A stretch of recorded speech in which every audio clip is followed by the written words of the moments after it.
So guys, we're gonna get started here. I'm very happy to have all of you guys here. It looks like the real estate market is confusing a lot of us here, but don't worry, that's why we're all here. We're gonna jump into the seminar, guys. Hope you guys are having a great evening. And thank you, each and every one of you, for coming out today. So without further ado, let's get the show on the road, guys. I have one major question before we jump into it. What does real estate really mean to all of you guys?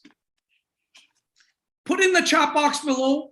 Let's see what everyone thinks. Because in my opinion, real estate can mean a lot of different things. For example, for a lot of people, it's a home. Real estate is an amazing way to create a lot of wealth, but also, you know what? It's also where we live. So investment, okay, we got some investors here. Guys, this seminar will be catered to you depending on how you answer this question. So I'm seeing investors. What about the rest of you guys? This is very interactive. I want you guys to leave with something today. Real money, investment. Guys, jump in there, drop a comment. I really want you guys to engage with this seminar. Otherwise, you can watch a YouTube video. Today, we're here to learn. We're here to ask me questions. We got my team here. We're going to have a mortgage broker at the end of the day, breaking down the numbers as well. So let's go with the flow. Okay, investment. What about the rest of you? There's a few of us here. Please, guys, drop it in your chat box. And then we're going to, based on this answer you give me, the rest of the slides are going to be going. Okay? Okay, it looks like some of you guys are shy, but I'll say it for you. It seems like a lot of us here are for investment. We want to make some money with real estate. We want to create generational wealth. So with that being said, guys, let's get started. Looking to build. Okay, that's good. The outline of today's program is very simple. We're going to go over the real estate purchase cycle, the people that you need on your team, the benefits of home ownership, different types of investments, the current market, and the different types of market that are there, as well as general mortgage information. You guys really need to know all these information to really make a sound decision. Hi, I am Alpha. First time home. Sorry, guys, I'm reading the comments here. First time home buyer. Awesome, man. Don't worry. First time, we got something for you. Just watch the slides. We got something really nice coming up for you here. So, guys, the first steps are very simple. It's almost cliche here, but you got to have a real estate in your back pocket, a realtor, real estate agent that takes you as their priority. Number two, you need a mortgage broker. And lastly, that's how you go shopping. But I'm going to break it down further. Why you need a mortgage broker. This is one of the biggest things I see in the industry is a lot of people want to get in the market. We're making $1 million investment here, guys. This is big money, but we never do our homework. For a standard little project, a little job, we do so many extra homework. We prepare for the interview. Here, this is your biggest investment in your life, but we don't do the right consultations. So guys, before you can go shopping, what do you need to know? You need to have a budget. A mortgage broker will give you that budget. It will tell you how much you can spend, what is your down payment, how much you're really going to get approved for. Because sometimes in this market, we always think, oh yeah, I'm approved for 1.5 6 months ago. Things are changing, guys. As interest rates go up, so do your buyer qualifications, and it gets harder to borrow money. So you need a mortgage broker in hand to know your budget, and you need a realtor, whether it's myself or any agent that you prefer, that you connect with, that has knowledge about what you're trying to get into. So with that being said, guys, these are your two guys that you need in your pocket to really make things happen. So once you got these two guys in your side, then you can go shopping. So with all of you guys here, I know you guys know about investments. You've been watching TikToks, Instagram, and your friends and family. I need to know a little bit about you guys a little bit more. What type of, have you guys made investments, or is this the first time? I noticed there's some first-time home buyers that are coming online, and there's also guys that are veteran investors. So with that being said, guys, tell me a little bit about that. Or is this your first time, or have you been investing before? Because here are 4 different types of investments that we're going to be talking about today. And we're going to go in depth, and I'm going to be watching our guys' questions as we go. And by the way, guys, when you come in online, please mute. Or if you want to tell me something one-on-one, unmute and have that conversation. It seems like a lot of people don't want to, write. So one by one, let's have a conversation here, folks.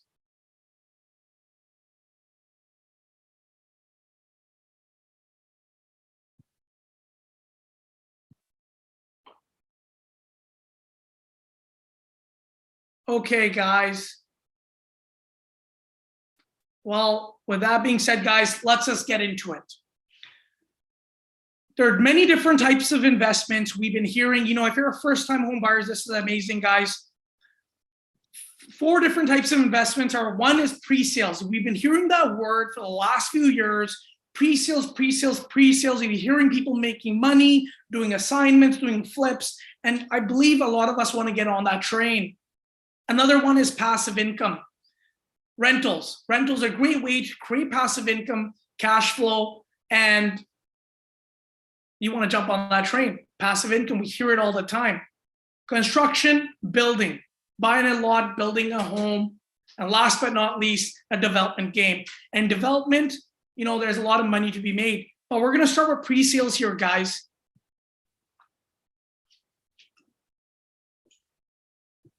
So pre-sales, guys, are very, very okay. Pre-sale, okay, Armand over here has actually bought a pre-sale, but pre-sales are very, very easy to make money. A lot of people are into it, and especially if you're a first-time buyer and you're not qualifying for a mortgage, pre-sales are a great option to get into. Guys, I'm noticing some echoing in the back. Please mute yourself. If you have a question, please put it in the chat box. I would love to answer it. But with pre-sale, like getting back to pre-sales, guys, what are pre-sales? Before I move further, I want to see what you guys know. What are pre-sales? Do you guys know about pre-sales, the pre-sale market, the current pre-sale market? Do you guys know? I know Armand over here has bought a pre-sale. There's another user that has invested before, but been on the sidelines in January 2020. Don't blame you. It was an amazing, crazy seller's market. So, guys, who has here invested in pre-sales? Amr, have you invested in pre-sales?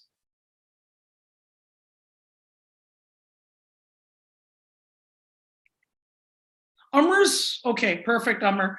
Well, pre-sales, yes, you're right. Condos, townhomes.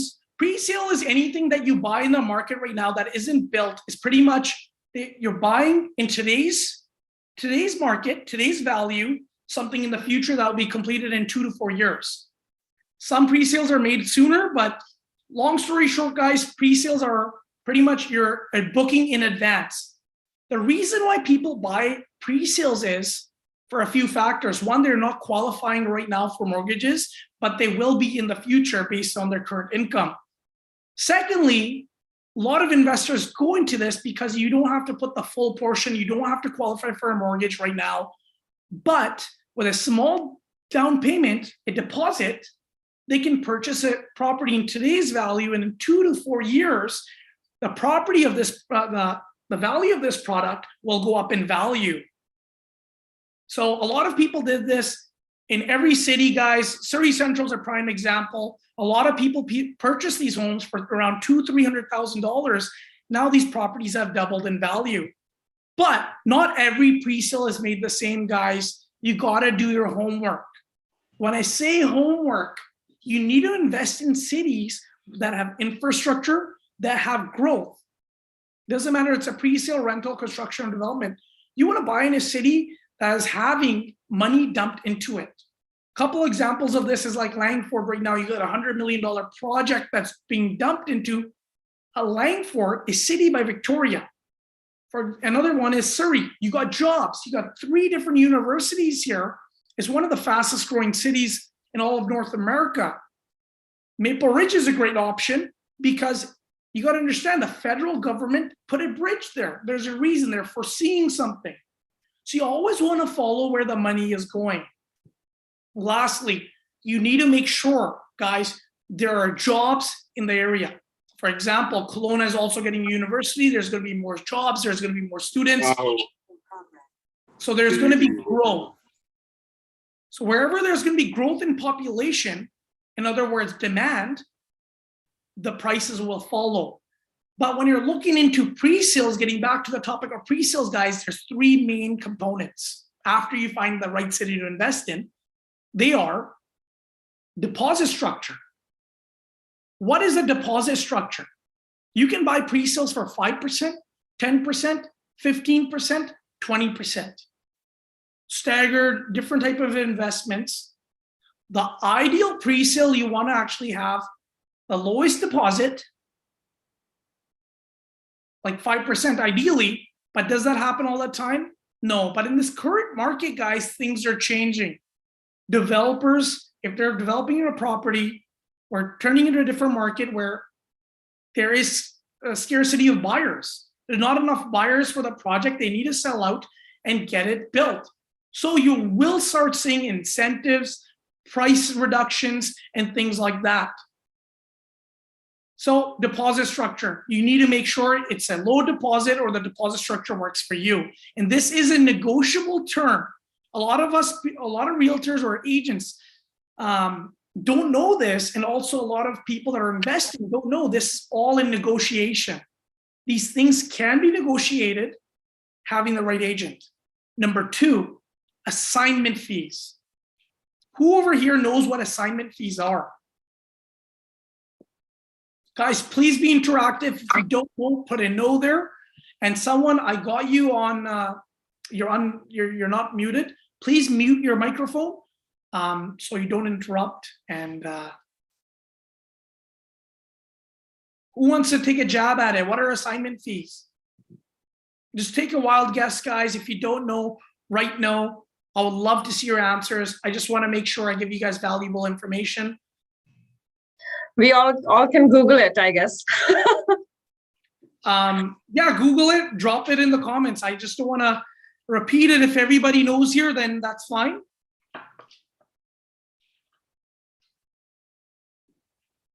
Perfect, guys. Transfer fee. Okay, guys. So yeah, so assignment fees are a fee that you pay a buyer if you sell prior to completion. Completion is the date that you take over and buy the actual unit full out. So assignment is what a lot of people are doing. It's pretty much you're selling your contract to another user and taking it for a profit most of the time. So the developers have caught on to this. They're like, hey guys, you guys are making money. We want a little chunk of the pie. But lately in this buyer's market, you will notice it is turning back to 0%. The developers are not taking an assignment fee because they're realizing that, hey, the market's changing. We might not be able to sell these units if we charge an assignment fee. But one big, very, very important piece of news, because a lot of people have a misconception to believe assignment fees are a fee on the profit. Guys, a big thing you guys need to know, because there are projects still out there with assignment fees that you're going to encounter. 1.5%, 3%, you'll see these fees out there. If the product price is right, that's fine. It doesn't matter. But the fee is on the total amount that you sell it on. If you assign, for example, if you purchase a product for $500,000 and then you sell it, then for $700,000, that's a $200,000 lift. You're not paying an assignment fee on the $200,000. You're paying a fee on the full $700,000, guys. So be aware of assignment fees. They can get up there very quick and cut away from your profits, because a lot of you guys are investors. So if you are going to buy a pre-sale, I'm assuming a lot of you guys will want to get into the assignment game, how to buy and flip pre-sales. Right now, it is a lucrative way to make money, and you can capitalize on the current market and buy at a downturn, get these advantages, get the pre-sales at a better price, and as well as 0% assignment and a good deposit structure. Next, we got completion dates, guys. This varies. I can't tell you guys all that a completion date's good, early completion or late completion. If you want to move into that property, obviously you want a completion date that's quick.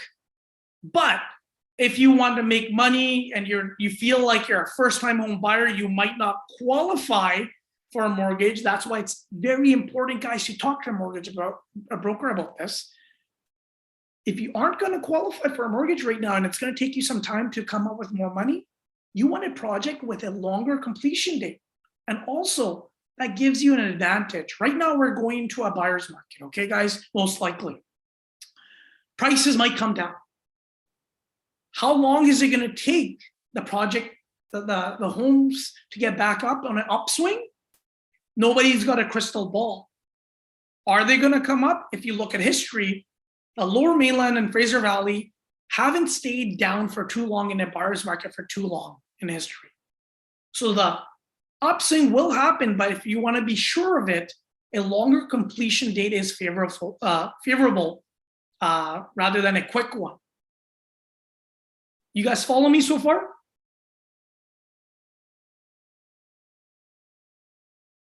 Okay, another thing about assignments, guys, and pre-sales, you got to understand about taxes. So you do have to pay GST on this. Be aware of that. On any new home that you purchase, it is a GST.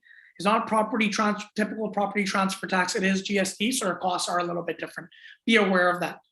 Even if you complete on it and you sell it as a brand new unit that nobody moves into, it will still be charged as GST, but that's for another slide, guys. I don't want to get too in depth, but so far, are you guys understanding what I mean by pre-sales? And later in this slide, we are going to be going over a pre-sale that is a good buy in the current market. But for now, are you guys understanding the pre-sales, guys? Please, guys, say yes in the comments, in the chat box. I want to know that we're all on the same page. I don't want to lose you here. Okay, guys, we got Amr, we got Arman, Raman, Alpha. Oh, yeah, we got them all. Come on, guys. I want to see those yeses because I don't want to leave no man behind tonight, man or woman. Okay, so pre-sales are great for first-time home buyers. That's one thing I can tell you right now. If you're a first-time home buyers, make note of this. Pre-sales are a great way to enter the market if you do not qualify for a mortgage. But we want that passive cash flow. Passive, passive, passive. Every day we click on YouTube, this, that. They're throwing around the word passive. So guys, rentals are an amazing, amazing way of creating passive cash flow. I myself have dabbled in the world of rentals. I have multiple rentals. And also I started off with pre-sales, guys, just so you know, I'm not any different than you. Once upon a time, I was a first-time home buyer. I dabbled in pre-sales. Great to start with, guys. And rentals. Rentals are what gives you passive income. So there are a few different types of rentals, guys. So with that being said, cash flow and appreciation are the two main things that most people look at. Some rentals give you cash flow, some rentals give you appreciation, and some give you both. And they give you the third one as well, a development potential. So another way to increase appreciation 3 times. We 10x, you know? So put it in the question. I want to see in the chat box, guys, who here has bought rentals or have more questions regarding cash flow? Who knows about cash flow and who knows about appreciation? Drop whatever comments you got, put it in there. I just want to understand. Do you guys understand cash flow, what it is? Do you understand what appreciation is? Airbnb, okay, increase cash flow, that's smart, yeah. Cash flow, rental income, yeah. Appreciation, increase in value, 100%. Raman, that's bang on. We got some late bloomers coming here into the room here, guys. But okay, appreciation. Anyone else, guys? Drop it in there. I have 3 rentals. I love it. Rentals are amazing, guys. There's a great way to accumulate generational wealth. So guys, I'm going to start it off with rentals are amazing, and we're going to start it off with cash flow. Cash flow is what you make month to month, the money in hand, what you get from your rental income. Many homes in the Lower Mainland used to be cash flow, but now are either cash flow neutral or actually you're actually paying money out of your pocket.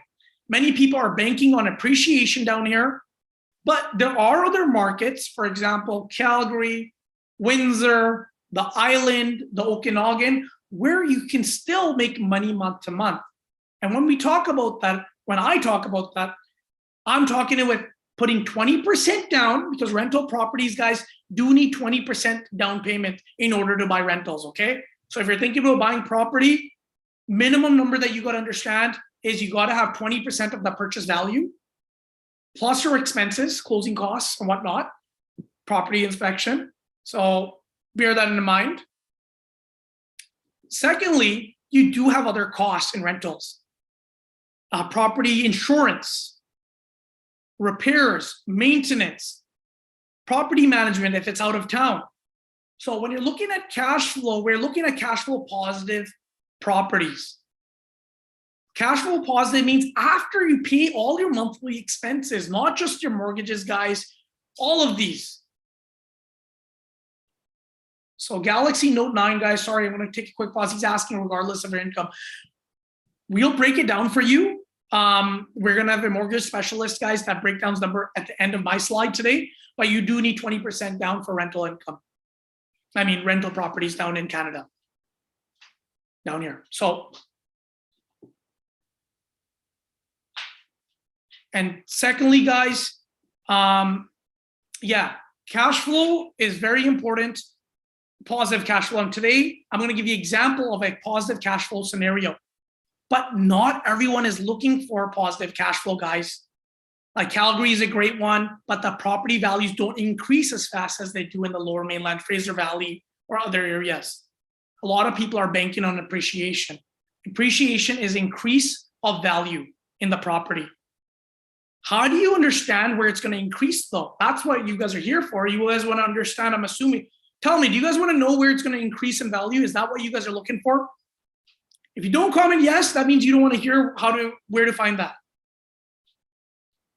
Because I'm pretty sure you guys want to know where the next big bucks are, right? I need to see a yes. If you don't see a yes, I ain't going to tell you. Everybody needs to participate. Okay, guys. The way to know appreciation is to look at what's happening in the city. What I said earlier. What is creating jobs? Are people coming into that city? It's very simple. Couple examples of this, guys, all around the world they've been saying for years, there's going to be, the future lives in Surrey. There's investing in infrastructure here. They're putting in the SkyTrain. What does that tell you? Are they putting in the SkyTrain for less people? No, it's going to increase more people. But right now, Lower Mainland is becoming one of those areas where it is hard to get into the market because everything over here when it comes to housing is over $1 million. But look at Kelowna. You got a UBC building coming there, UBC in Kelowna downtown, guys. What does that tell you? You're going to have teachers. You're going to have students. With that, guess what? People are going to invest in money, more jobs, more restaurants, more healthcare workers, everything more as population increases. Langford, for example, $100 million, guys. Follow the money. If you follow the money, you will make the money. It's as simple as that. Do not overcomplicate it. And as for Chilliwack Mission, 100%. Did you know Chilliwack is having a ski resort that's going to be coming there? They have an infrastructure in Chilliwack. They already have the infrastructure there. It's not like it's no man's land where there's no infrastructure. They have the infrastructure. They will grow. The population will grow. Jobs will grow. Chilliwack is actually a very good example of appreciation.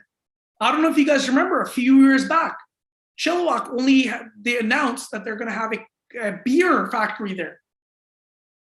That's going to create jobs. Guess what, guys? Chilliwack, nobody wanted to touch. Look at it now. Follow where the money goes. With us, that's what we do. We do homework. Where is the money going? Where is the money going to go in the future? Like Langford is one of them. It's already booming, guys. It's the fastest growing city. And we got a project out there right now that we'll introduce in a little bit here. But Keep it simple, follow the money. So most of the times, everybody wants, they're like, Raj, but I want cash flow and I want appreciation. Well, guys, there are markets that do have both. You just got to do a little bit of homework, and that is going to be hard to find in like Vancouver, like and surrounding areas. It is, this market has already jumped so high. You're lucky if you're going to get cash flow neutral properties here. Can you get some cash flow positive? Yes. You got to do some, like, I'll give you an example. I don't recommend this. I don't know if insurance covers this. People are doing extensive renovations to their property and making more and more suites. Do I agree with this? Not really, but hey, you know what? They're getting cash flow results by doing these extra renovations and adding separations and building suites. Is it legal? Not really. Are people doing it? Yes. So that's just out there. I don't agree with it, but just so you guys know. So the ideal thing is cash flow and appreciation. Right now, you can still find these two out in the island. You can find them in the Okanagan. Windsor, Ontario is a great one, guys. They're having a $5 billion investment of a battery plant. Right now, I can get you guys something under $500,000. That makes you $1,000 a month after expenses. So there are opportunities everywhere, but you do got to do your homework. But if you have a good team and they do the homework for you. Last but not least, since you talked about development possibilities, guys, I mean, since you talked about Chilliwack, I'm going to give you an example of what a lot of people did. So in Chilliwack, guys, a lot of people went there a few years back, bought up property. They saw the potential. They bought properties that had subdivision potential. They purchased these properties, rented them out, put in an application in the city, subdivided the property, sold one lot, took the money that they made, built a home on top, lived in the home, after a year or two, sold the home as well. So this is a great way to make money, guys. But the thing is, you got to take the first step. And for everyone, the first step is very different. So don't get caught up with this. All these are great ways. The next way is obviously, hey, Raj, I want to make money right away. I want to build my dream house, guys.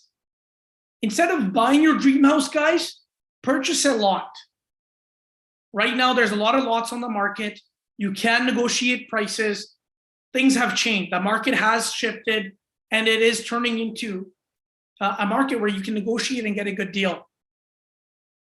Also, with that being said, as construction decreases, you can get good deals on construction right now when it comes to trades. You can get good deals. With these good deals, you can save yourself a few $100,000, guys, right now. So I don't know, this is more for an active like hands-on investor.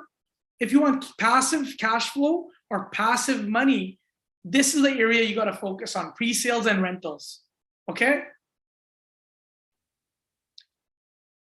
So guys, for exact pricing, I'm not going to be able to give that. Send me a DM, we'll go one-on-one, we'll discuss that further. But this is just a general overview, and I do have a project that I'm going to show you in a bit here. But if you are interested in lots, right now you can negotiate an amazing deal in lots, guys. But this is more for people that have construction experience. If you do not have construction experience, we do have builders, licensed builders on hand that can help you with that process. But financing and everything does work differently for this option. And today we do have East to West Mortgage that's going to be helping us crunch some numbers, so they'll be able to help you with this. Last but not least, you want to make the millions. We probably hear this word, development, development, development. Guys, we all want to get into development, but this isn't everybody's game. You need to know what's happening in your city. You got to do your homework. You need to know the OCP. The OCP is the official community plan. Ideally, a lot of people want to get deals before it comes in OCP, but I'm not going to go there today, guys. But OCP is official community plan in every city. They tell you what the zoning is going to be. The zoning is currently and what it's going to be in the future. So if you buy properties in that area, you can redevelop them and make substantial money. There is a process to do this, and it usually needs way more cash than your typical pre-sales and rentals. Do not expect to make cash flow in these properties. At most times, when these properties are sold, the latent value is actually added onto it already. So be sure that you have holding power.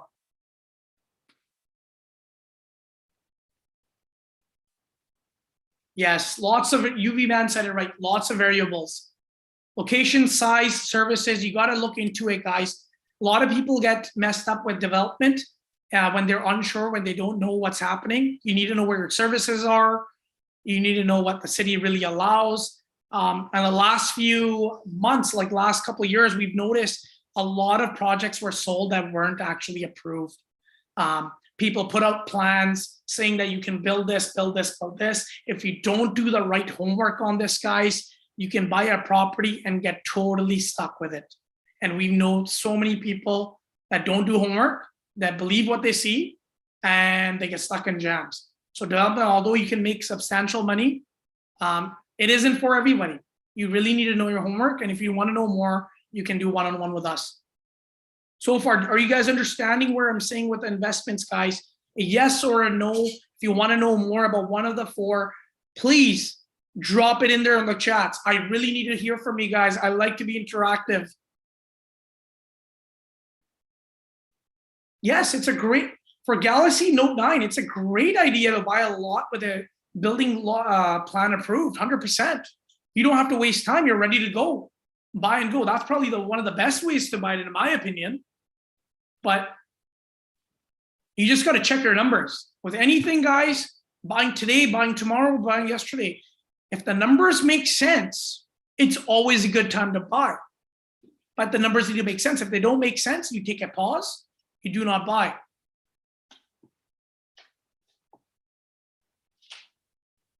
Guys, yes.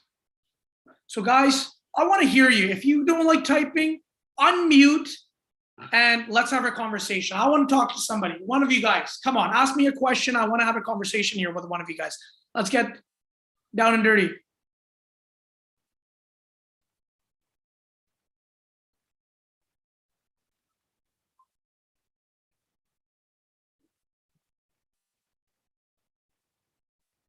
Yes, prices are dropping. You know what? Okay, I see a good point made there. Prices are dropping with every interest type. Okay, we got Jaskirat Rahal. Jaskirat. Hey, I had a question. What type of zoning is the best to buy if we are buying a subdividable lot? It varies. It depends on your capabilities financially, to be honest with you. And zoning alone doesn't mean anything. A lot of properties are zoned to be multifamily, but they don't have services there yet. So if you don't have services, you're stuck with that property for years. So if you want a quick flip, even a subdividable lot, you divide it in a simple investment, in my opinion, is get a lot that is subdividable on its own, and you can build another house at it because you can do that yourself. You're not reliant on somebody else. Because a lot of people get excited, they're like, oh yeah, my area is zoned townhomes, but you need the properties beside you to get the rezoning through.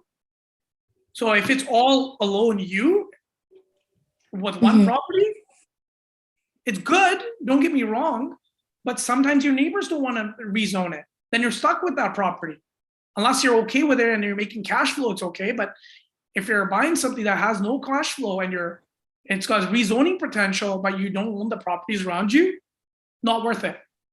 But it is worth it, but you know what I mean? You can do better things with your money. Now, let's just say you got a lot of money. You buy up 4 homes in a row. It's multifamily, 6-story, high-rise, great zone. That's amazing zoning. You get a rezone, you sell that property to someone that does those type of buildings all the time. Boom, you just made yourself a profit. But you got to understand, there are requirements from the city. You do have to put in money, invest money, and those investments can be hundreds of thousands of dollars, depending on the type of project. I don't know if I answered your question, but it really depends on your financial capabilities, because there are people out there that think $10 million deals are cheap, and people out there that think $100,000 is too much. So this is where it comes down to sitting down with the mortgage broker, sitting down with the realtor, really breaking down what makes sense for you. Okay. You know what I'm Alright. saying? So it's Yes. not a one size fits all Mhm. answer. So that means like different zoning has different potential. So what type? Okay, so Like if you got a high-rise project, you got to understand Uh-huh. not everyone can do a high-rise. right, right. And what Right? if I want to build a house? What type of zoning would I should get? Maybe Depends. like a You bigger can build lot, like I can get a lot somewhere in Chilliwack or probably somewhere very, very cheap, which is like with an acreage, so a every house. area is different. Every city is different. You got to understand real estate is a very local product. Real Mm-hmm. estate zoning is totally different. That's why, I don't know if I mentioned earlier in the slide, it's very, very important for fine tuning purposes. You can get a general idea with all these slides. But if you really want to get a fine tuned idea, you need to sit down with professionals because they do this every single day, whether it's myself or anyone really that has invested money, has done some buildings. Because a lot of people, unfortunately, we got 4,000 realtors in the Fraser Valley, but unfortunately, a lot of them have no clue of what they've done. Half of them haven't bought property before. They don't have investments. You need a team that has done investments before, have done buildings, have done rezoning. Because every city has different zoning requirements. Like the width of the lot, can it be subdivided? It might be subdividable in one city, another city they don't allow it. Different areas, like if you go to West Vancouver, they don't want multifamily there. You don't see high rises in West Vancouver. They don't want that there. You go to other areas like Langford. Why I'm dropping Langford is look at it. The mayor there is pro investment. He will say okay to any type of zoning. He wants it to grow that city. So every area is different. That's why a lot of people walk into this development side thinking they're going to make a lot of money and they buy the wrong product. They get stuck with the product. They don't know the cost and they end up buying something they overpay for something, to be quite honest. So knowledge is key, guys. Okay, Jazz? So next, guys, we're going to be talking. I noticed a lot of people mentioned they're worried about the current interest rates. The current interest rates are really worried. They're like, oh my God, Raj, prices are coming down. Well, guys, we're going to go into that a little bit more in depth in the next slides. Interest rates, when they go up, typically the prices do come down. But when no one is buying and you're only a few buyers on the market, guess what that gives you? That gives you negotiation power. When you have negotiation power, you're not paying what it says listed on the market there. You pay what you think it's worth. It comes back to knowing your numbers. So I get this question all the time, Raj, but don't buy now. Don't buy what they're offering you. You buy it in a price that makes sense to you. And we'll get into the next slide here, guys. It tells you a little bit, I'm going to go over a little bit of my investments. We're going to dive into Airbnb. We're going to dive into other things, how to increase cash flow as well. And for all of you guys saying that it's, you know what, interest rates, prices are coming down. Yes, but are you even ready to buy if I give you a deal? A house that's worth $1 million that you can buy up for $800,000, $200,000 less than the market. Can you give me a subject free offer today? A lot of you guys probably will say no because you don't know your finances. That's how deals are done, guys. Sometimes people are in trouble. They need to sell right now. They won't give to a deal with a guy that needs 2 weeks to find out if he's going to get approved. And that's just a fact. So number one thing I'm going to tell you right now, if you're not pre-approved or if you don't even know your finances, you're probably not going to get the good deals. So right now is the time to do homework, to find out where you stand. That's like we're trying to run a marathon, but we don't even have a map. We don't know where we stand. So guys, we're talking about cash flow. We got some questions here. Sorry guys, I skipped a little bit. Don't you think prices are going to, yeah, I do believe prices are going to come down. Can you share what the best resources are, current climate or the plan, for instance, the OCP? So Anisha, you have a question regarding OCP. Every city OCP is different. If you want to do homework, there actually is available online. You can find it at any city website. You just got to do a dive in. You got to know a little bit more about just the OCAP. You need to know where the services and everything are. So this is where having a professional on hand, it really matters. Galaxy, I need to speak with later because I just finished my BC. Okay. Perfect. We got a builder coming up here. That's beautiful. Where should you guys be looking? Okay, I'm going to go over where you're going to be looking a little bit here, guys. Not came to senses. Okay, we got a user saying seller has not come to senses yet. So guys, you don't know. Just because price is listed on the market for a certain number doesn't mean that it's selling for the number. We're seeing the numbers right now. Prices, some homes are selling for 300 to 400,000 below asking. You're gonna be like, what, Raj? Yes, they are. Not all though. Not the buyers. I mean, sellers that don't have to sell. Only the sellers that do have to sell. But how are you gonna know that if you're on the sidelines, not even looking? So, with that being said, guys, I'm going to show you a cash flow investment. That's a nice, simple, basic investment that I made. This is a nice, simple one. It's not a hardcore one. So this house over here that you see is out in Kelowna, BC. I bought this a couple of years ago. I went to Kelowna. I did a little homework on it. This one, honestly, I bought it in a day. Didn't really think about it. The numbers made sense and I bought it. Okay, guys? A lot of people that time were saying, oh, Raj, you're buying this. I'm like, hey, man, the numbers make sense. I bought it. I purchased this home at $880,000, okay? It was, we rented out the top, we rented out the bottom. So it actually does have a suite in the bottom here, guys. Right at the bottom. 2-bedroom suite, 2 bedrooms upstairs. And it actually has a parking lot. 12-car parking lot in the back. If you see this video, this is the parking lot. A little played for you here. So that's me there just visiting Kelowna for fun. And we have a 12-car parking lot here that's rented out to an electrical company and whatnot. Without even me trying and raising rents, I'm already making $5,600 a month. The current value of this property is 1.2. Within 2 years, I've made over $300,000. And this isn't even a complicated investment. This is the basic investment to show you. I'm making $1,800 a month per month after paying everybody monthly cash flow.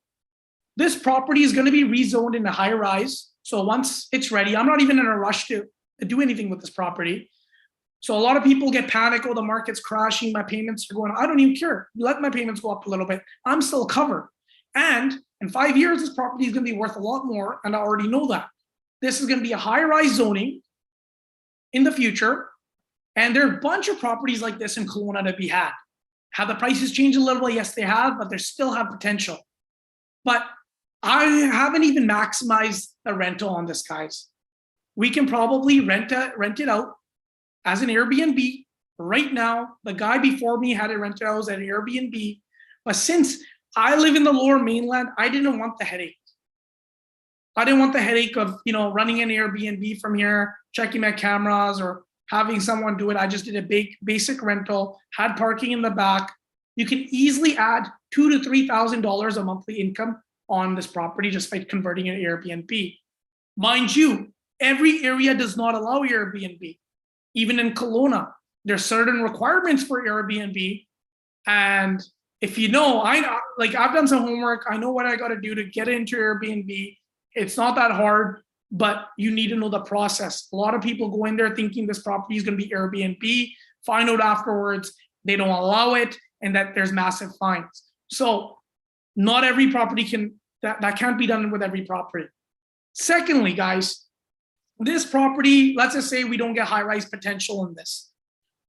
This is RU6 zoning. So now we get back to zoning, understanding the zoning of properties. RU6 means I can make another home in the back as well, increase my rental cash flow, increase the number of doors. And this is in downtown, guys. 1, 2, 3, boom. We got two Airbnbs, 1 rental. You're making crazy cash flow. And then wait 10, 15 years when they want to develop, you got more money in your pocket because they need you. So this is one example. How do you guys like this example? Is this something that you would be interested in? Or would you want to buy this? Not that I'm selling this, but is this a type of property that would make sense to you to buy?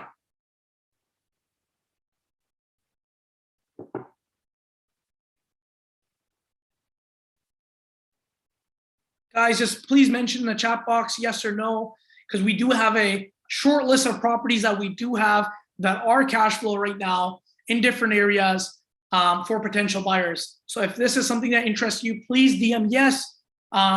If it's something that you're not interested, totally makes sense. But for me, guys, this ticks a lot of boxes. It gives you the rental, the cash flow positive after expenses, $1,800, easy. Number two, it gives me development potential in the future, personally, without anybody or with somebody. And last but not least, gives me appreciation. Kelowna is an area which is growing, used to be a seniors area where there's only seniors that live there, that are retiring there. Now you're noticing a lot of young families, young people that are going to university there, that are building their careers there, especially with everything going online.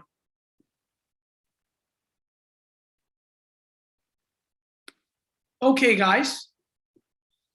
So now for the first-time home buyers, this is the next cash flow positive investment. You want to make money and you want to keep it easy and simple. This is an amazing pre-sale that we got going on right now. I mentioned Langford a few times, guys. Knowing the city that you're going to invest in is very important. This one is getting invested in Langford. It's 50 minutes out from Victoria. Victoria, as you guys know, a lot of people are moving there, but Langford is it is the fastest growing city, I believe, in North America right now, the fastest growing. And the mayor is pro-building. So right now, you can get a 1-bedroom unit for $399 for as low as 10% deposit. Guys, does this make sense for you? 0% assignment. Current monthly rent for a similar unit is around $2,000 a month. So 400 grand, 10% deposit, completion in 4 years, $2,000 per month at today's value. This is a great pre-sale opportunity, in my opinion, guys. I totally stand by this. The numbers make sense. Because in Surrey, for the same thing, you're paying a lot more. So, Karn, this unit has not been built. This is brand new. This is going to be ready, and there are a few different phases, a few different projects out there. But for 10% down, the Langford right now is giving you higher rent than Surrey in some cases at this point in time, because they're investing $100 million in university. Currently, they have the Royal Roads University, where a lot of doctors, a lot of professionals live in that community. So this is a great pre-sale option compared to a lot of the pre-sales out there right now, with 0% assignment fees, 10% deposit, and current monthly rents are $2,000. So by the time this project completes, you can expect a lot more appreciation for this value. So this is just a simple pre-sale, guys. There are a lot more out there. If you want more about pre-sales, this is one example that I want to provide you guys with, $399. Do you guys want more information about this or no?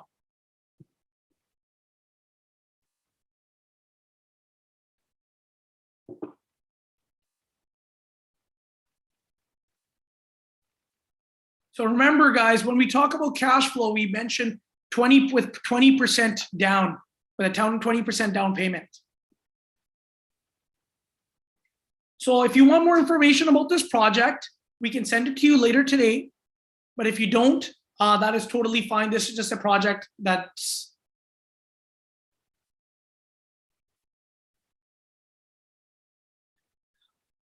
so Anisha, right now, none of the developers are pretty much giving you assignment fees. That's not really an indication. Right now, everybody wants to proceed with, they need cash in hand. They need a certain number of units sold in every building in order to start the build process.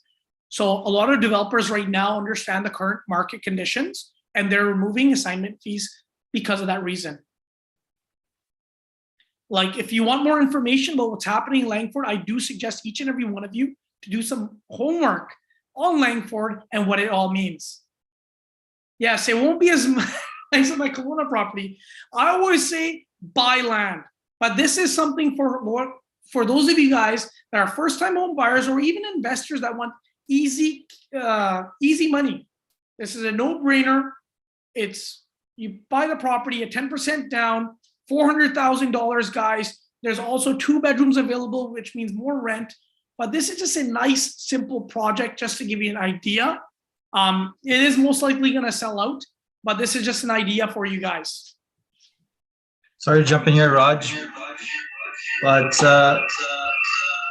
Yes. a lot of times when you guys invest in a property, and yeah, the cash flow for something like this, you might not be making like thousands of dollars cash flow. Might be a couple $100 with a strata fee, of course. Might maybe only be $100 per month. But you have to realize one thing: if the rent is paying your mortgage, you're making that money. The principal's getting paid off. You're making free money. 100%. That's exactly it, dude. We're right now, guys. I'm in the prime building. I got a bunch of pre-sales that I purchased here in the prime. I got a bunch that I purchased in the Civic Hotel. I don't know if you guys know Surrey, where that is. Civic right now, it's the largest building, the tallest building in all of Surrey. I purchased these for less than $300,000. Right now, even in a downturn market, I'm still making money. I've rented all of my units out. That's a pre-sale that I started with. These few were nice, easy pre-sales, put some money down. They've all doubled in value. If I want to sell them, can I sell them? Yes. Do I need to sell them? No. Because right now, with the number that I bought them at, they're paying themselves off. And later on, I can pull equity out and buy more properties. Or if I am looking into another project, I can sell them off and buy something big. So that's just some idea for you guys. A lot of people do get scared with the idea of pre-sales. They're like, oh my God, my money. But if you guys don't look into it, you don't try it, you will be on the sidelines forever. I notice a lot of people just, they put the pause on. It's like, I'm not saying jump in every project. You got to do your homework.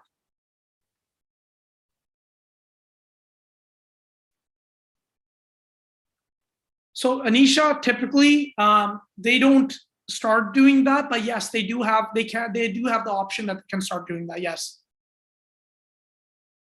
You'll notice in a lot of projects, the first initial homes that are sold are at a lower rate. Like this $399, I'll tell you right now, within a week, this $399 property is going to be gone.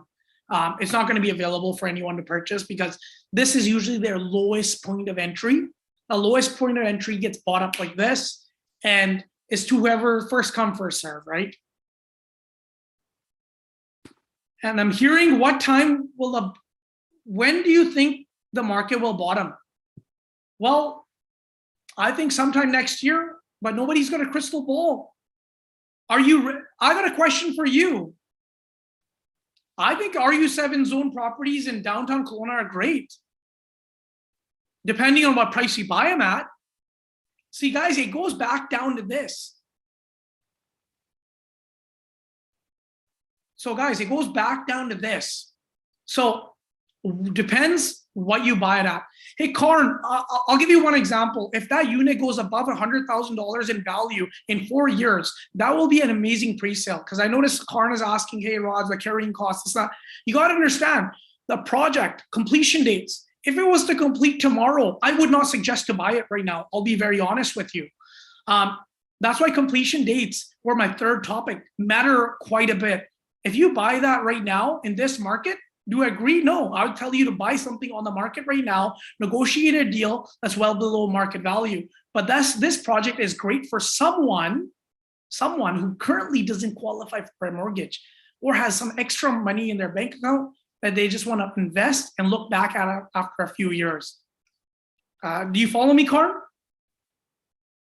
Does that make sense? Okay, and regarding the iPhone user there, Kelowna RU7, yes, fourplexes are amazing. You'll have 4 doors, but it all depends what price you pick it up at. If you buy it for full banger, it's not going to make sense to you. Not right now. So, guys, we get back to it right here. What is right for you? This is what all you guys are asking, Raj, should I buy the development? Should I buy this? Should I buy this? It goes back to this. How much money do you have on hand? Do you have cash in hand to buy a development? Do you have cash on hand? Are you approved for a mortgage on an amazing rental property? Or do you have to wait, currently you don't afford it, but in a few years you will, but you want to get in today's market in this amazing buyer's market opportunity. So cash in hand is very important. Number two, how much time do you want to spend on this? Do you have time? Like we had one individual there that's currently going to become a builder. It makes sense for him. If that's his full-time career, he can make active income through real estate by buying lots, building homes, selling homes, building for others. Or do you want to be passive, pre-sales and rentals? Lastly, what is your true goal? Is this something that you want to move in yourself and build equity without even trying? If you buy something in the buyer's market right now, in 4 years from now, there's a very good chance the property values will increase. I'm going to ask you a question. Is it easy to build and save $100,000 by working at a regular 9 to 5? That's the question. 4 years, can you save $100,000 without lowering your standard of lifestyle? Please answer below in the chat, guys.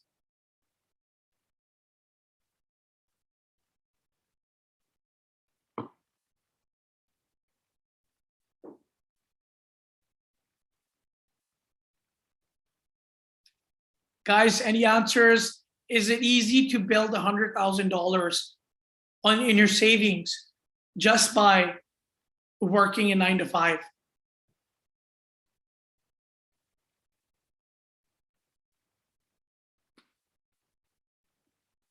Yes, it's easier when you have investments, but just working. In this day and age, guys, it is hard. And that's a true fact with all our expenses going up, things going up, daily, groceries, restaurants, your bills, everything. Most of the time, whatever you make, most people spend it just on necessities. So what's one of the best ways to make 100 grand without thinking? Because we all want to make the 100, 200, 500 million dollars. But you got to start small, guys. I started small. Starting small, you will get those big numbers. It's exponential once you start.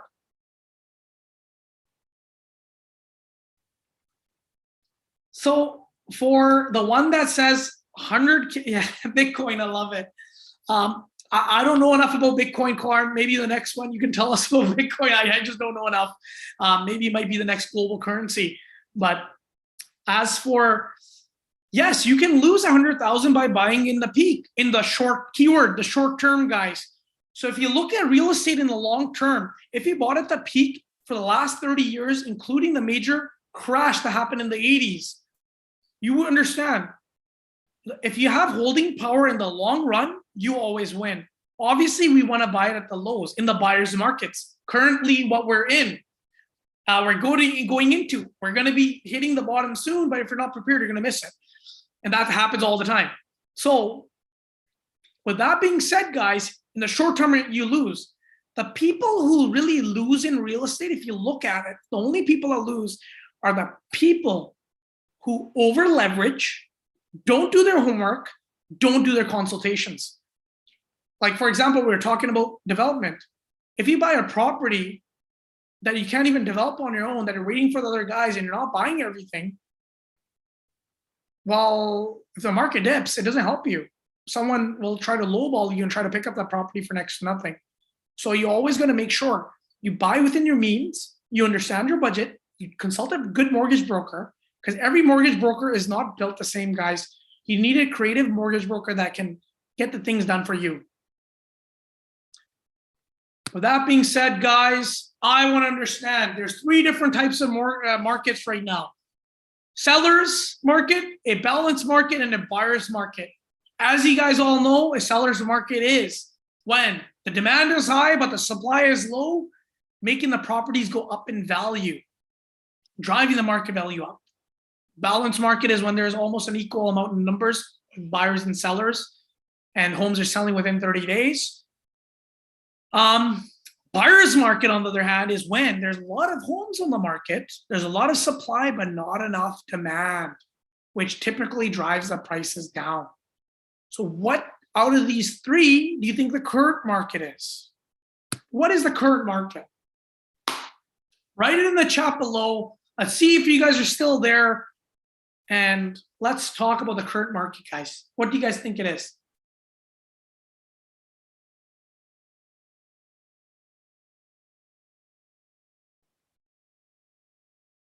Guys, just drop a quick snippet in the current. Okay, we got me Moise here, dropping buyers. I'm in deep, a good time to buy. Alpha, buyer's market. What do the rest of you guys think? Guys, get engaged, have some fun. We're on Zoom together here anyways. We might as well make the best of Wednesday evening here. So I'm gonna be honest with you guys. We're currently transitioning from a balanced market to a buyer's market. Right now is, in my opinion, the best time to get, you can find amazing properties, but you need to get prepared. My whole goal with my buyers is we get you guys prepared, we know our numbers, then we start shopping. Why will anyone sell right now? There are a few reasons why, guys. Because a lot of people are like, hey, it's a buyer's market, why would you sell? There are people in the market that need to upgrade. They don't have a choice. They only got 2 rooms in their home. They need 4 because they have kids coming. They got grandparents coming. People need to upgrade. They don't have a choice, okay? They're downsizers in the market. They bought the home 30 years ago. They've already made so much more money. And they need to sell the home because they can't get up the stairs now. It hurts. Last but not least, people are moving away. If you get a job in a different province, you don't want to keep the house that you have here. What does this mean for you guys? For obviously sellers, they need to sell, but for a buyer, and you can, this is the time to buy. You can negotiate. Last but not least, guys, there are guys that are desperate, that need to sell because they have some cash issues. They don't have the money. They need the money now. But who do you think can take that as an opportunity? Who do you guys think will take that opportunity? Please write in the chat. Who do you think will be able to take advantage of the market? Current market is turning into a buyer's market. If you're asking me, Raj, is this the bottom of the market? No, it's not. But are there opportunities to be had? Yes, because you have no competition right now. There aren't enough buyers in the game. There's more sellers, and the buyers are on pause. That means you got less competition. When it hits the bottom, guys, every buyer that's on the sideline, just like you, is going to be jumping in. And guess what happens? That dip that we all think is not going to remain there for too long. And we're going to start slowly flattening out and getting on an upswing. That has happened in the past. I'm just speaking facts from the past, guys. It's no new news. It is simple. If you are not prepared, you will not be able to take advantage of the market. So common mistakes people make. Number 1, not getting pre-approved, not talking to a mortgage broker. This is the number 1 thing that we see in the industry. People are trying to shop, but they don't know what's in their wallet. So based on this, we see a lot of people shopping for the wrong product and they miss the opportunities to be had. So guys, your number 1 step really is obviously talk to a realtor, but more than even a realtor, I'm going to be straight facts with you guys. You need to have a great mortgage broker to tell you your numbers, tell you what you're going to get approved for. Based on the number, as a realtor, I'm able to tell you this product is wrong, this product is right. For example, the development may be right, may not be right. Is it a long hold or is it a temporary hold? You want to make money in 2 years, 5 years, or 10 years? A 10-year hold. We got a property right now that we've been holding for years, over 10 years plus. This property is going to make millions of dollars, but if I only held it for 2 years, it would have made me only nothing, to be honest with you. Now it's in a different zoning, services are there, boom, this is a 10 to 15-year plan.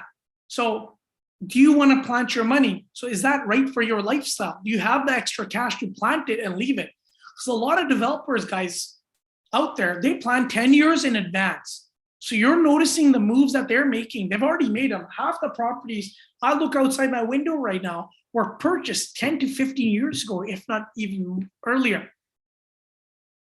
But do you have the cash that you can set aside that you can leave it going? If you don't, because it will affect your lifestyle, that might not be the right move for you.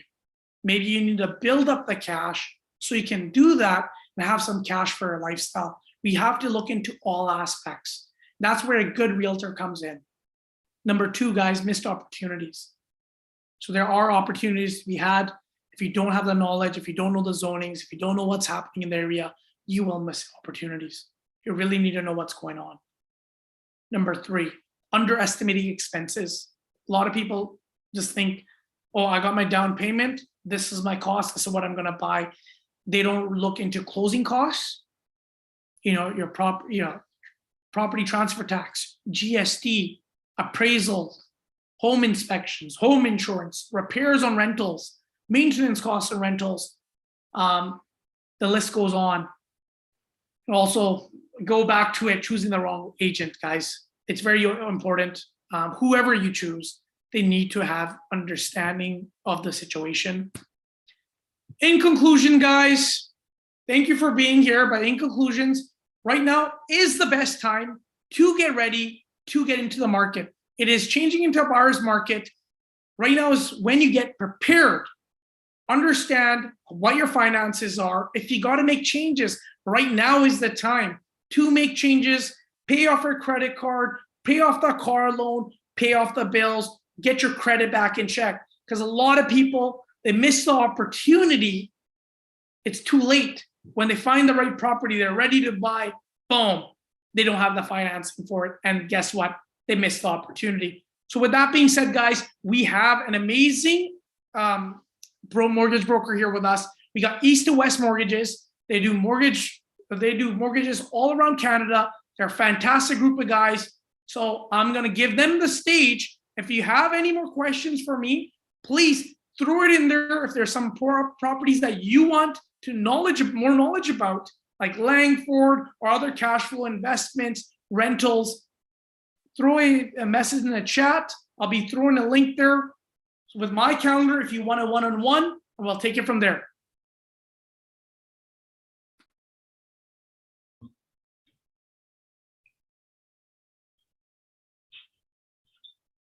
Hello, everyone.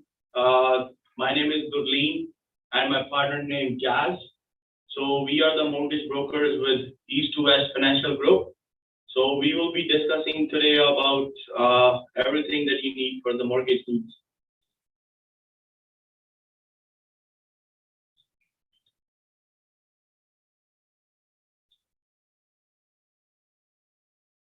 So just a quick introduction about East to West Financial Corporation. So we are a mortgage and equipment financing company, and we have been in business for 8 years. As Raj already mentioned, so we do mortgage financing all over Canada.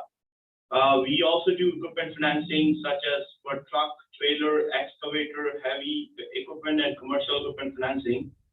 Beside our equipment financing, we also do commercial mortgage financing, which includes spec construction, multi-family construction, land financing, agriculture, and other commercial financing. So today we'll discuss more about the residential mortgage financing. That's why we are over here. So residential mortgage can be purchased, refinance, equity takeouts, and private financing. So I will pass over the next slide to my partner Jazz. He will discuss more about the type of mortgages. So we do 3 different types of residential mortgages. First off, we'll start off with purchases.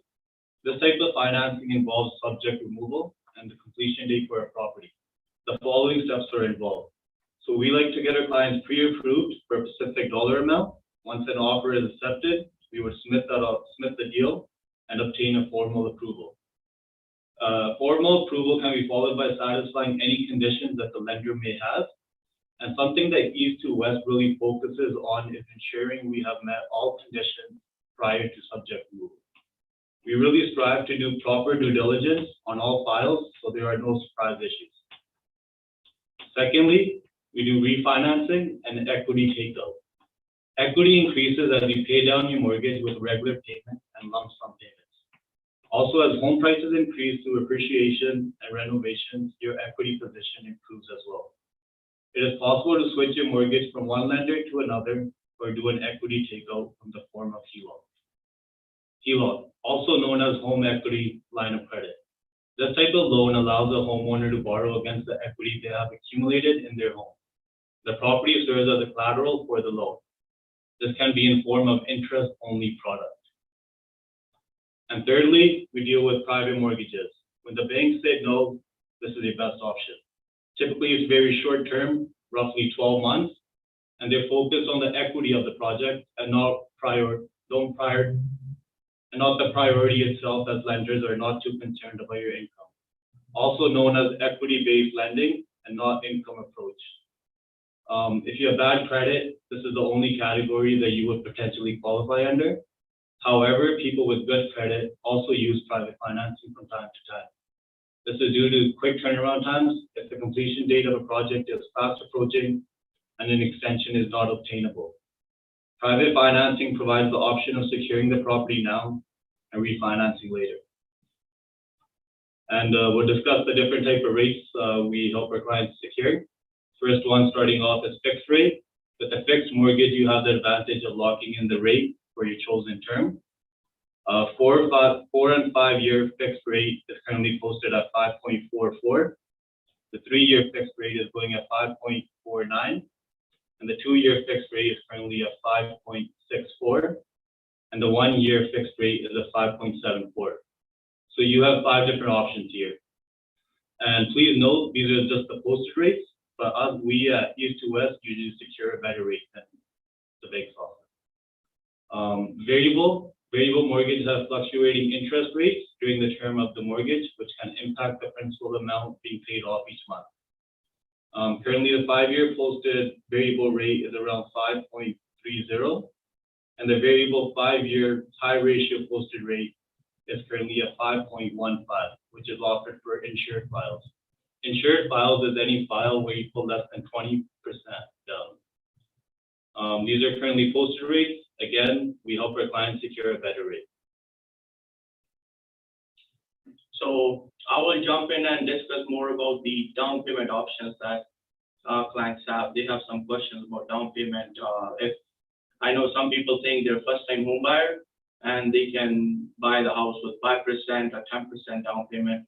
So if you're purchasing something under $500,000, minimum down payment requirement will be 5% of the purchase price. And these type of properties are very hard to find in today's market with something less than 500K. Second, if the purchase price is less than $1 million, so your minimum down payment requirement will be on a first $500,000, you will need 5% down, and anything between 500 to 1 million, you will need 10% down payment. So approximate on 25,000 on 500,000 and roughly around 50,000 on next 500. And if your purchase price is more than $1 million, there is nothing for a first-time home buyer in that case. The minimum down payment requirement will be 20% in that case. And if the purchase price goes more than 1.5 million, whatever the price will be higher than 1.5 million, there will be a 25% down payment on that amount. So CMSE insurance, we'll discuss more about that in today's topic. So this insurance is only valid if it's a high ratio insured file, meaning if your down payment is less than 20%. So every CMSE comes with different insurance costs. So if your down payment is less than 10% of the purchase price, there will be a 4% insurance cost of the loan amount. If your down payment is between 10 to 15%, there will be a 3.1% insurance cost of the loan amount. And if your down payment is between 15 to 20%, there will be a 2.4% insurance cost of the loan amount. So next slide, we'll discuss more about different scenarios with the CMSE, how it's calculated. So example is, let's say we have a client named Avtar, and he's buying a townhouse for $800,000. So scenario 1, so you can see the numbers are already input in there. So if the purchase price is $800,000 and Avtar has a $70,000 down payment, so down payment will be around 8.7% of the purchase price, and the loan amount will be $730,000. So CMSE insurance will be calculated based on the down payment percentage. So now the down payment is less than 10%. So there will be a 4% CMSE insurance cost on the loan amount, which will be $29,200. And that's going to bring the total loan amount to $759,200. And in order to qualify, the income qualification will be required on $759,200 loan amount. And we'll discuss more in detail in our next coming slides. Second scenario, if now Avtar has a down payment of $110,000. So the down payment percentage will be 13.75%, and which is going to bring the loan amount to $690,000. CMS insurance in this case will be $21,390, and that's a 3.1% of the loan amount because down payment is between 10 to 15%. And the total loan amount in this case will be $711,390, which is a total of $690 and then another $21,000 CMS insurance cost. And lastly, in this case, if anyone is having more than 20% down payment, there is no CMS requirement in that case. So whatever the loan amount will be, so there is no other CMS insurance on that. So this slide will talk more about income qualification. So for example, family is buying a house worth $1.4 million and there is a rental basement suite in it. So first scenario, that family is looking for an owner-occupied property with a rental basement suite. So today the purchase price is $1.4 million and the down payment requirement will be $280,000. Yes, before the market went down with the rate hikes, previously the price of the same house would be $1.7 million, and the down payment required at that time would be $340,000, which is the minimum down payment. So for sure, like if someone is willing to invest in the market, so that's the right time for them, for a first-time home buyer as well, or any investors too. And so the loan amount in this case requested with the 20% down will be $1,120,000. So rental income from the basement suite, approximately client is getting, let's say, $1,600, and amortization period on this whole loan will be 30 years. Based on today's posted rate, let's say 5-year fixed rate is 5.44. Monthly payment, you're looking around $6,274.72. And the household income requirement will be approximately $210,000. So assuming that there is no other liability on the family. So for example, let's say the household income can be added up to, like, husband is a police officer making around $100,000. Wife works for HR department making around $80,000. And then they have a parents who are on pension plan roughly making around like $15,000 each. That's going to add up the total household income to $210,000. Second scenario will be if the same family is just looking for a standalone investment property just as a rental. So this is more for investment people who are investors over here. Same thing, the loan amount will be $1,120,000. Rental income from the whole house with the main part of the house and the rental suite will be approximately $5,000. Payments are going to be the same with the same rate at 5.44. In this case, household income requirement will be $160,000, not as the previous one, which they require almost $210,000. So anyone has questions about any of this?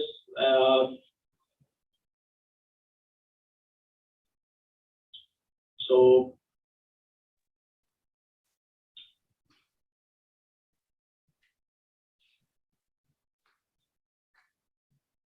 please feel free to ask any questions.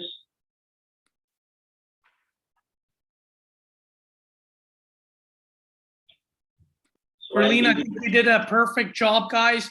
If you guys have any questions, right now is the time. We got a mortgage broker on hand. So Amr is asking, so we have to pay insurance amount on anything less than 20% down payment. So I believe the answer is yes, but Berlin, you want to take it over and just answer this for Amr? Yep. Amr, yes. So anything that's less than 20% down, there is an insurance cost on it. As mentioned in the previous slide, I can just go over back to, so anything if you're putting less than 5% down, less than 10% down, there's a 4% insurance cost. Anything between 10 to 15%, there's a 3.1% insurance cost on the loan amount.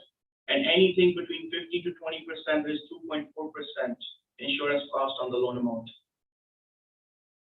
So I hope that gives you the clear picture about the less than 20% down payment.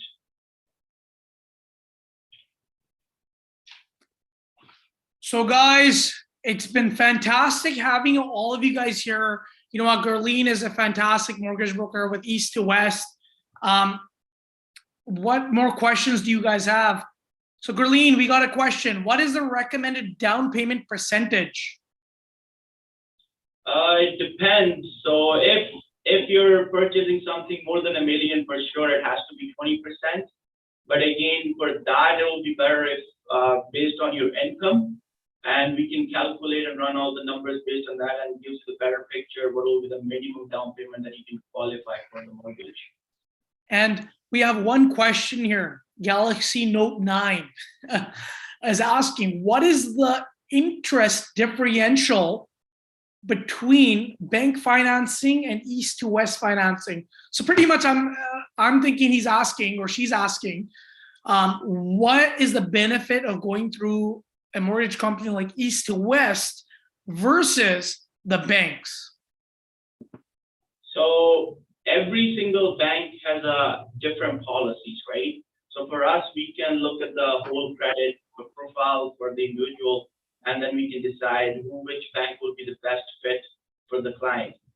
So I know every single bank, like you, if you go individually by yourself to the banks, you will have to individually get your credit checks at each bank, which is going to put a big impact on your credit profile as well. So whereas with us, we'll just do one credit check as well, and then we can take your file to different lenders, and we can also negotiate with the rate, which bank can give us a better rate. So it's not only we can only get the approval from the one bank, we can have a couple different options, which you So can you guys got to see, sometimes some banks give you more leeway depending on their rental income, this, that.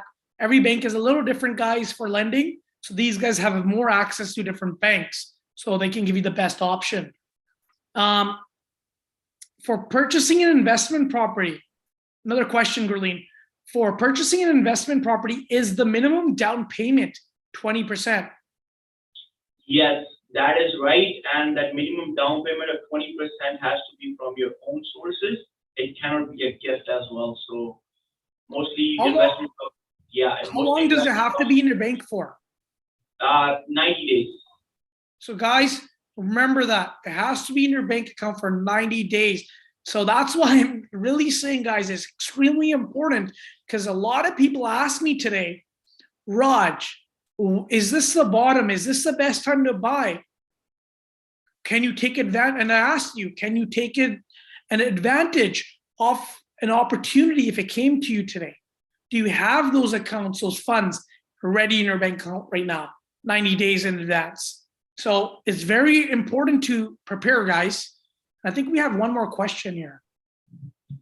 Okay, Gurleen, one more question. Do you, as the mortgage broker, recommend the insurer, or is there usually a standard with a bank that you qualify with? So for the insurer, is usually most of the lenders deal with CMSC. So that's a government-based insurance company, and the rates, or there's another company which is called Sagen. But the rates are pretty much same, and the percentage amount on the insurance based on your down payment is same with all of them. So that doesn't change. Perfect, guys. Well, I guess I'll close it all off tonight, guys. Do you have any other questions before we wrap up here, folks?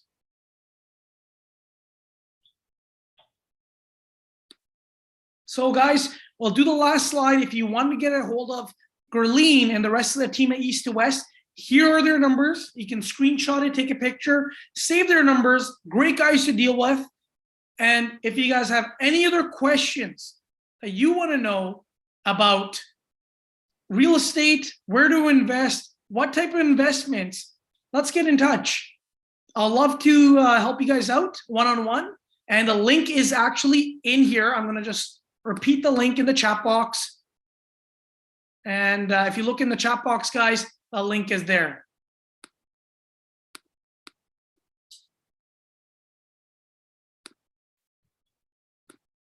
Okay, guys. Well, it's very nice seeing you guys, and we'll catch you in the next one. Right. right. Thank you, everyone. Thanks, everyone. Thank you, guys.